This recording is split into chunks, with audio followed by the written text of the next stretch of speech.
அத்தனை செல்வமும் உன்னிடத்தில் நான் பிச்சைக்கு செல்வது எவ்விடத்தில் வெறும் பாத்திரம் உள்ளது என்னிடத்தில் அதன் சூத்திரமோ அது உன்னிடத்தில்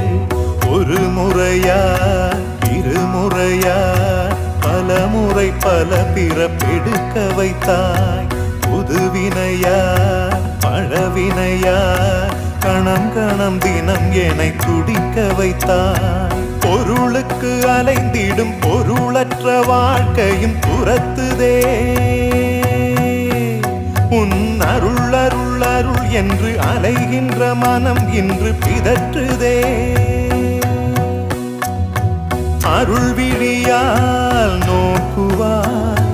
மலர்பதத்தால் தாங்குவாய் உன் திருக்கரம் என்னை அரவணைத்துனதருள் பெற